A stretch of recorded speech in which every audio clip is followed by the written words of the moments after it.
नमस्कार दोस्तों, मैं हूं आपका वकील दोस्त एडवोकेट राहुल लखेरा। आज हम कानून की कुछ ऐसी बारीकियों को समझेंगे जिन्हें सुप्रीम कोर्ट ने हाल ही में सुलझाया है। तो कुर्सी की पेटी बांध लीजिए, क्योंकि कानून का ये सफर होने वाला है मजेदार और जानकारी से भरपूर। आज हम सुप्रीम कोर्ट के जिस पहले केस की चर्चा करने वाले हैं उसका नाम है Pintu Chaudhary versus Union of India. सरकारी बाबू नहीं तो सरकारी मुलाजिम भी नहीं। आज की पहली खबर उन लोगों के लिए है जो सरकारी नौकरी का सपना देखते हैं और सोचते हैं कि किसी भी सरकारी संस्था में काम करने से वो सरकारी कर्मचारी बन जाएंगे। सुप्रीम कोर्ट ने आज 16 जून 2025 को एक बात साफ कर दी। अगर आप किसी ऐसी सोसाइटी में काम करते हैं जो सिर्फ राज्य की परिभाषा में आती है, आर्टिकल 12 ऑफ इंडियन कॉन्स्टिट्यूशन के तहत, तो इसका मतलब ये बिल्कुल नहीं है कि आप सरकारी कर्मचारी बन गए। अब समझते हैं कि आखिर ये मामला था क्या। तो समझें, त्रिपुरा में एक सज्जन थे जिनका नाम था पिंटू चौधरी। इन्होंने जूनियर वीवर की सरकारी पोस्ट के लिए अप्लाई किया। अपनी एलिजिबिलिटी मतलब योग्यता दिखाने के लिए इन्होंने कह दिया कि वो पहले से ही सरकारी कर्मचारी थे। असल में Pintu Chaudhary Tripura tribal welfare residential educational institution society TTWRES में क्राफ्ट टीचर थे। ये एक ऑटोनोमस बॉडी थी जिसे सरकार से सपोर्ट मिलता था। अब त्रिपुरा हाई कोर्ट ने इनकी छुट्टी कर दी और कहा कि TTWRES कोई सरकारी विभाग नहीं है बल्कि एक सोसाइटी है, इसलिए पिंटू चौधरी को सरकारी कर्मचारी नहीं माना जा सकता।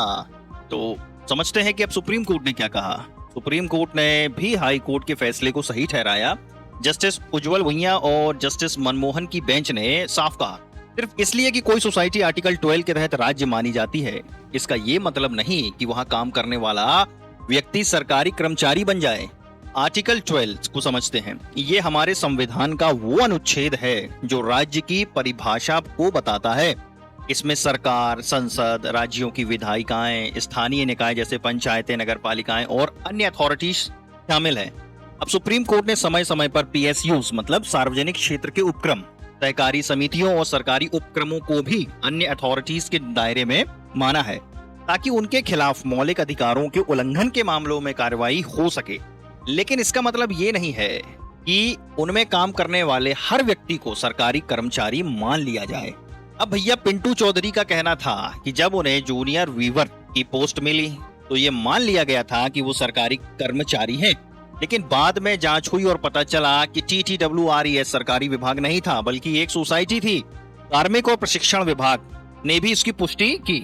हाई कोर्ट ने CCS CCA नियम 1965 के नियम 2H का हवाला दिया, जिसमें सरकारी सेवक गवर्नमेंट सर्वेंट की परिभाषा दी गई है। इसके अनुसार सरकारी सेवक वही होता है जो केंद्र या राज्य के अधीन कोई सिविल पद धारण करता हो। हाई कोर्ट ने कहा कि TTWRES में क्राफ्ट टीचर का पद सिविल पद नहीं था। और एक मजेदार बात, धोखे से लिया गया सुख ज्यादा दिन का नहीं होता। सुप्रीम कोर्ट ने कहा कि अगर किसी ने गलत जानकारी देकर सरकारी नौकरी पाई है तो वो नियुक्ति कभी भी रद्द की जा सकती है गुरु। बाद में ये नहीं कह सकते कितने समय तक काम किया तो अब हक बन गया। अब सुप्रीम कोर्ट के आज के दूसरे फैसले को समझते हैं, Chetan versus the state of Karnataka. भागना गुनाह नहीं पर सवाल जरूर उठाता है। आज का दूसरा जजमेंट उन फिल्मी कहानियों जैसा है जहां हीरो अपराध के बाद गायब हो जाता है। सुप्रीम कोर्ट ने हाल ही में एक अहम बात कही, सिर्फ क्राइम करने के बाद भाग जाना अपने आप में जुर्म साबित नहीं करता। लेकिन ये भारतीय साक्ष्य अधिनियम इंडियन एविडेंस एक्ट की धारा 8 के तहत एक महत्वपूर्ण तथ्य है। क्योंकि ये आरोपी के आचरण मतलब कंडक्ट को दिखाता है और दोषी दिमाग गिल्टी माइंड की ओर इशारा कर सकता है। अब समझते हैं कि इस केस का आखिर मामला पूरा था क्या। बैकग्राउंड, एक शख्स था चेतन जिस पर मर्डर का आरोप था। मर्डर की रात वो मृतक के साथ आखिरी बार देखा गया था और उसके बाद गायब हो गया। उसे 11 जुलाई 2006 से लेकर 22 जुलाई 2006 तक कोई उसका अता पता नहीं था। अब सुप्रीम कोर्ट ने क्या कहा इसको समझते हैं। जस्टिस सूर्यकांत और जस्टिस N कोटेश्वर सिंह की बेंच ने चेतन की हत्या की सजा को बरकरार रखा। उन्होंने कहा कि भले ही सिर्फ भागना दोषी साबित ना करे, लेकिन ये एक महत्वपूर्ण सबूत है, खासकर तब जब आरोपी भागने का कोई सही वजह ना बता पाए। अब समझते हैं इसी के साथ में कि भारतीय साक्ष्य अधिनियम की धारा 8 क्या कहती है।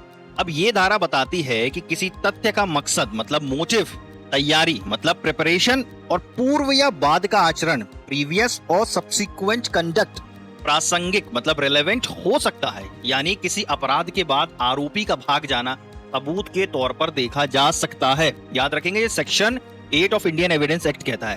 अब कोर्ट ने क्या कहा, यह सच है कि केवल भागने से दोषी दिमाग नहीं बनता, क्योंकि एक निर्दोष व्यक्ति भी घबरा सकता है और गलत तरीके से शामिल होने के संदेह में पुलिस से बचने की कोशिश कर सकता है, जो आत्मसंरक्षण की प्रवृत्ति है।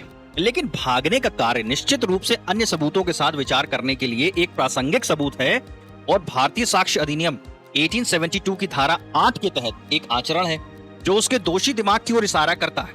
इस कार्य से संदेह की सुई और मजबूत हो जाती है। बात तो सही है, भागते वो हैं जो डरते हैं और जो डरते वो हैं जो कुछ गलत करते हैं। इस केस में चेतन का भागना, मृतक के परिवार को झूठी जानकारी देना और अपने दोस्त को गुमराह करना, ये सब उसके खिलाफ गया।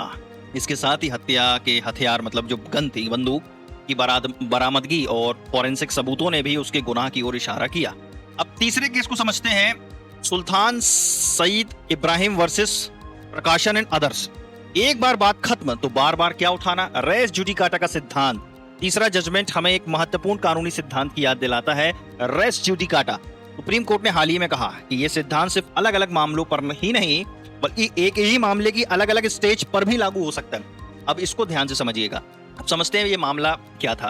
केरला हाई कोर्ट ने एक अपीलेंट मतलब अपीलार्थी की आदेश नियम 10 CPC order 1 rule 10 of CPC के तहत दायर अर्जी खारिज कर दी थी। इस अर्जी में उसने कानूनी वारिस को मुकदमे के बाद के स्टेज में पक्षकार बनाने पर आपत्ति जताई थी, जबकि पहले उसे आपत्ति करने का मौका मिला था। अब समझते हैं कि आखिर सुप्रीम कोर्ट ने क्या कहा जो हमारे मतलब का है। Justice JB. पारदीवाला और जस्टिस आर. महादेवन की बेंच ने केरल हाई कोर्ट के फैसले को सही ठहराया। कोर्ट ने कहा कि जब ऑर्डर 22 रूल 4 ऑफ सीपीसी के तहत जांच के बाद कानूनी वारिस को शामिल करने का आदेश पारित हो चुका था, तब बाद में उस पर आपत्ति करना कंस्ट्रक्टिव रेस जुडिकाटा के सिद्धांत से वर्जित है। समझ लें ये रेस जुडिकाटा इतने बार मैं कह रहा हूं, ये होता क्या है। देखें ये भैया एक लैटिन भाषा का शब्द है जिसका मतलब है कि मामला पहले ही तय हो चुका है। इसका सिद्धांत ये है कि एक ही मुद्दे पर बार बार मुकदमा नहीं चलाया जा सकता अगर उसे पहले ही किसी सक्षम अदालत द्वारा तय किया जा चुका है। इसका मकसद अदालती समय बचाना और मुकदमेबाजी को खत्म करना है। अब समझ लो भैया कंस्ट्रक्टिव रेस जुडिकाटा क्या होता है। अब यह रेस जुडिकाटा का ही एक विस्तार है। इसका मतलब है कि अगर कोई मुद्दा किसी पिछली कार्यवाही में उठाया जा सकता था लेकिन उठाया नहीं गया तो उसे बाद में भी नहीं उठाया जा सकता। मतलब सो काहे को रहे थे इतनी देर से, यानी आप चुप रहे तो इसका मतलब आपने मान लिया। अब कोर्ट ने कहा रेस जुडिकाटा का जो प्रिंसिपल है सिर्फ दो अलग अलग कार्यवाही पर ही नहीं बल्कि एक ही कार्यवाही के अलग अलग चरणों मतलब स्टेज पर भी लागू होता है। तो अब हम आज का चौथा केस समझेंगे, Balaji traders versus the state of Uttar Pradesh and other. फिरौती मांगी तो गुनाह हो गया, पैसे मिले या ना मिले। आज की चौथी और बेहद महत्वपूर्ण खबर उन लोगों के लिए है जो सोचते हैं कि अगर फिरौती नहीं मिली तो जबरन वसूली मतलब एक्सटॉर्शन का गुनाह नहीं बनता। सुप्रीम कोर्ट ने साफ कर दिया कि भारतीय दंड संहिता आईपीसी की धारा 387 के तहत अपराध के लिए संपत्ति की वास्तविक डिलीवरी एक्चुअल डिलीवरी की जरूरत नहीं, इसके बजाय जबरन वसूली के उद्देश्य से किसी व्यक्ति को मृत्यु या गंभीर चोट का डर दिखाना ही पर्याप्त है। अब समझते हैं कि आखिर ये मामला क्या था। अब एक व्यापारी ने पुलिस में शिकायत दर्ज कराई कि प्रतिवादी और उसके साथियों ने उसे बंदूक की नोक पर धमकाया और कहा कि या तो अपना सुपारी का धंधा बंद कर दे या हर महीने 5 लाख रुपए दे। ट्रायल कोर्ट ने आरोपी को समन जारी किया लेकिन इलाहाबाद हाई कोर्ट ने कार्यवाही को रद्द कर दिया। हाई कोर्ट ने कहा कि चूंकि कोई पैसा या संपत्ति वास्तव में नहीं दी गई थी इसलिए जबरन वसूली का अपराध नहीं बनता। देखिए सुप्रीम कोर्ट ने क्या कहा। जस्टिस संजय करोल और जस्टिस मनोज मिश्रा की बेंच ने इलाहाबाद हाई कोर्ट के फैसले को ही रद्द कर दिया। बहुत ही बढ़िया। सुप्रीम कोर्ट ने स्पष्ट किया कि धारा 387 के तहत जबरन वसूली तब पूरी हो जाती है जब पीड़ित को मृत्यु या गंभीर चोट का डर दिखाया गया हो। भारतीय दंड संहिता की धारा 387 यह धारा मृत्यु या गंभीर चोट के भय में डालकर जबरन वसूली करने से संबंधित है। अब यह धारा 383 ऑफ आईपीसी से अलग है जो जबरन वसूली को परिभाषित करती है और जिसमें संपत्ति की डिलीवरी आवश्यक होती है, लेकिन धारा 387 में संपत्ति का ट्रांसफर आवश्यक नहीं है। कोर्ट ने साफ कहा किसी व्यक्ति को डर में डालना ही आरोपी को धारा 387 ऑफ आईपीसी के तहत अपराध का दोषी ठहराएगा। इसे धारा 383 ऑफ आईपीसी के तहत प्रदान किए गए जबरन वसूली के सभी तत्वों को पूरा करने की आवश्यकता नहीं है। तो भैया, मांगा तो गुनाह, ना मिला तो भी गुनाह। अगर किसी ने आपको धमकाया हो, पैसे मांगे, तो फिर चाहे आपने पैसे दिए हो या नहीं दिए हो, धमकी देने वाला 387 ऑफ आईपीसी के तहत पेला जाएगा। अब हम आज का 5वां मुकदमा समझते हैं, Dhanya M versus the state of Kerala. Bail रद्द करने का बहाना नहीं बन सकती निवारक हिरासत। आज का 5वां बहुत ही महत्वपूर्ण जजमेंट व्यक्तिगत स्वतंत्रता के बारे में है। सुप्रीम कोर्ट ने हाल ही में कहा है कि निवारक हिरासत मतलब प्रिवेंटिव डिटेंशन बेल को रद्द करने का विकल्प नहीं हो सकता। कोर्ट ने इस बात पर जोर दिया कि प्रिवेंटिव डिटेंशन की असाधारण शक्ति का प्रयोग संयम से और संवैधानिक सुरक्षा उपायों के सख्त अनुसार ही किया जाना चाहिए। इस सिद्धांत की पुष्टि करते हुए कि किसी व्यक्ति की स्वतंत्रता को हल्के में कम नहीं किया जा सकता। समझते हैं कि गुरु मामला क्या है। राजेश नाम का एक शख्स था जो केरल में मनी लेंडर, पैसे उधार देने वाले, मतलब पैसा उधार देता होगा ये लोगों को, ये काम करता था। उसे केरल असामाजिक गतिविधियां रोकथाम अधिनियम 2007 KAAPA के तहत हिरासत में ले लिया गया। उसके खिलाफ कई आपराधिक मामले दर्ज थे, जिनमें Kerala money lenders act, Kerala अत्यधिक ब्याज लेने पर प्रतिबंध एक्ट, आईपीसी की धाराएं और ST/ST एक्ट के तहत कथित अपराध शामिल थे। मतलब इनकी हॉबी ही थी अपराध करना। अब उसकी पत्नी ने केरल हाई कोर्ट में बंदी प्रत्यक्षीकरण मतलब हेबियस कॉर्पस याचिका दायर की और हिरासत के आदेश को चुनौती दी, लेकिन हाई कोर्ट ने उसे खारिज कर दिया। इसके बाद मामला सुप्रीम कोर्ट पहुंचा। तो अब हमारे मतलब की बात आ गई। अब समझते हैं कि सुप्रीम कोर्ट ने क्या कहा। देखें, जस्टिस संजय करोल और जस्टिस मनमोहन की बेंच ने राजेश की जो प्रिवेंटिव डिटेंशन को रद्द कर दिया। कोर्ट ने लोक व्यवस्था मतलब पब्लिक ऑर्डर और कानून और व्यवस्था मतलब लॉ एंड ऑर्डर के बीच अंतर को स्पष्ट किया। समझ रहे हो आप, public order and law and order के बीच का डिफरेंस। प्रिवेंटिव डिटेंशन समझते हैं क्या है। यह एक ऐसी व्यवस्था है जिसके तहत किसी व्यक्ति को भविष्य में अपराध करने से रोकने के लिए बिना किसी मुकदमे के हिरासत में लिया जा सकता है। यह संविधान के अनुच्छेद 22 के तहत प्रदान की गई एक असाधारण शक्ति है जो व्यक्ति की स्वतंत्रता के अधिकार पर एक अपवाद है। आसानी से समझिए कि समाज का यदि ज्यादा कचरा है उसको समेट ले पुलिस। लोक व्यवस्था, अब public order versus law and order को समझते हैं। देखें, लॉ एंड ऑर्डर क्या है। जब कोई अपराध होता है जिससे कुछ व्यक्तियों या एक छोटे समूह पर असर पड़ता है तो उसे कानून और व्यवस्था मतलब लॉ एंड ऑर्डर की समस्या कहा जाता है। अब वहीं पर पब्लिक ऑर्डर क्या होता है। जब किसी अपराध से समाज के बड़े हिस्से में अशांति फैलती है जिससे शांतिपूर्ण जीवन प्रभावित होता है तो उसे लोक व्यवस्था की समस्या कहा जाता है। मतलब छोटे लेवल पे लॉ एंड ऑर्डर, बड़े लेवल पे पब्लिक ऑर्डर। निवारक हिरासत का उपयोग केवल तभी किया जाना चाहिए जब लोक व्यवस्था खतरे में हो, मतलब पब्लिक ऑर्डर, ना कि केवल कानून और व्यवस्था की समस्या होने पर। कोर्ट ने साफ कहा, जो हिरासत आदेश में बताए गए हालात राज्य के लिए सक्षम अदालतों में जमानत रद्द करने के लिए पर्याप्त आधार हो सकते हैं, लेकिन यह नहीं कहा जा सकता कि उन्हीं कारणों से निवारक हिरासत मतलब प्रिवेंटिव डिटेंशन वारंटेड थी।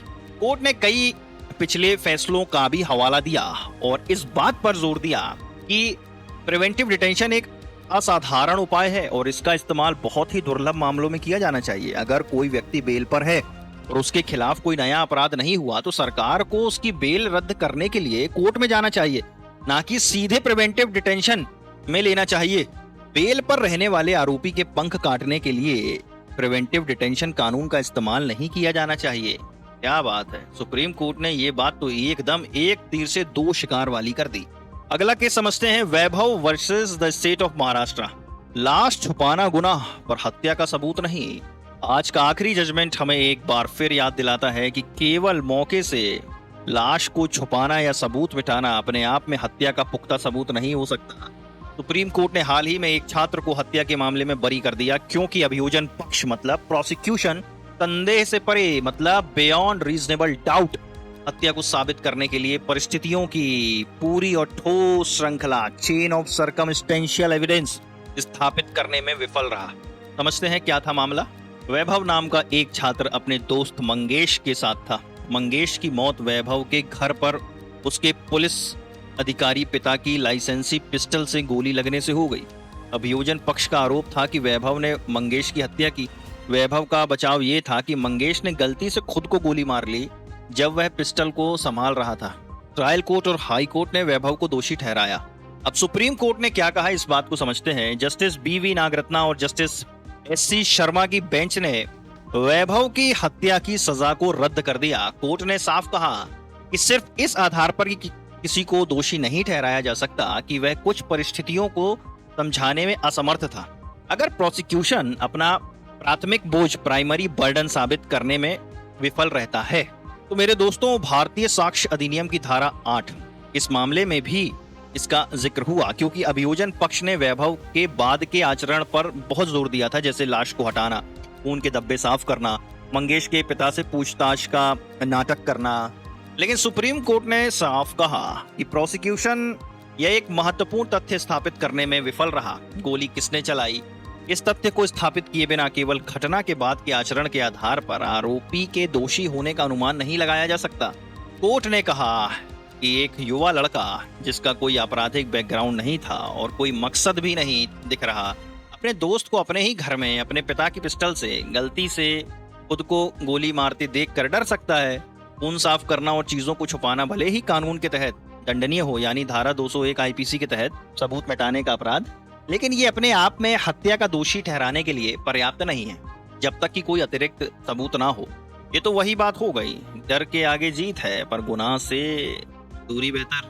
कोर्ट ने यह भी देखा कि गोली की दिशा, जो बुलेट, जिसको हम बुलेट ट्रेजेक्टरी कहते हैं, इससे भी यह संभावना बनती है कि गोली गलती से खुद को लगी होगी। साथ ही प्रोसिक्यूशन कोई मकसद मतलब मोटिव भी स्थापित नहीं कर पाया, और हत्या के मामले में खासकर जब सर्कमस्टेंशियल एविडेंस पर आधारित हो तो मकसद एक महत्वपूर्ण भूमिका निभाता है।